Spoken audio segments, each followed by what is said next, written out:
The triple constraint theory may sound a little bit complex, but I'm letting you know it really isn't. And in this video, I'm going to share with you all about project management triple constraint so that you can be awesome at your projects. Understanding the triple constraint theory. This is also known as a project management triangle. So the constraint or the triangle is really based on three core elements: scope, time, and budget. And they're all dependent upon each other. You can't change one without having impact to the other one. So if you take a look at your time and it is the constraint and you want to make some shifts, then you're going to have to take a look at budget and scope in order to help ensure that your time stays at a constraint. So let's go into it a little bit deeper so we can understand each one. Scope. Scope is exactly what your project is going to be doing. It encompasses all the activity that you've agreed upon through a scope statement.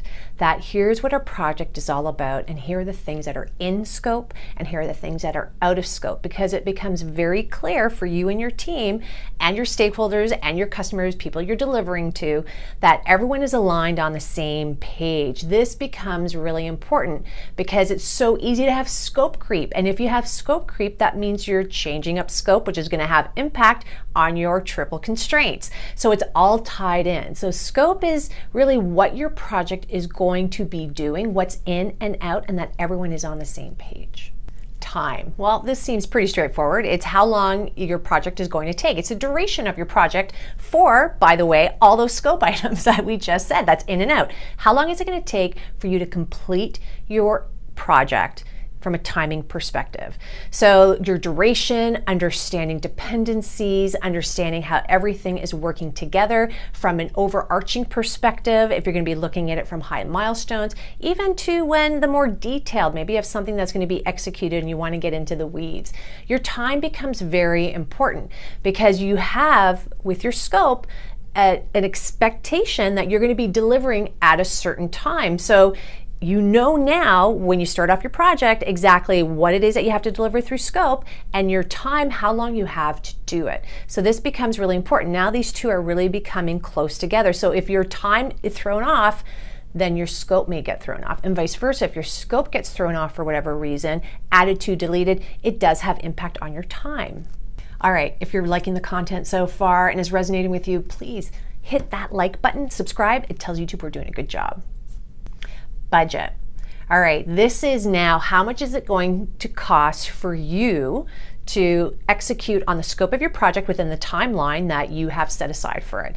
So budgets can be very simple, like direct cost, indirect costs. So some of those direct costs may be if you're installing a packaging line, let's say. The direct cost is going to be the cost of the equipment that you're purchasing. Some indirect costs may be you have a new place where you're installing the equipment and it's leased land. Those indirect costs is the lease that you're going to be renewing on a yearly basis. It's indirect. It's not something that the project has to do, but it's going to indirectly impact the cost of the project, and you have to consider those things. So budget now becomes important because if your scope changes or your time changes, then you may have to look to budget in order to help shift those priorities and ensure that you can deliver on what you're supposed to deliver depending on the constraint that you chose. How do you manage triple constraints? This becomes really important, and I can't stress enough that this is something you do at the beginning of your project because you want to lock this down and get a very clear understanding as to what those constraints are between time, scope, and budget. Now, one of the techniques or templates that you can use, something that I have in my Slay course, is a priority matrix. This is critical because a priority matrix basically says of your scope, time, and budget, which one is a constraint that is immovable, which one is it that you're going to optimize that ideally you don't want to move, but if you have to, you will. And the third and last is acceptance. If you have to move it to keep your constraint a constraint, then you're going to accept to use this particular scope, time, or budget, however you chose, to be that one that you're going to be able to work with.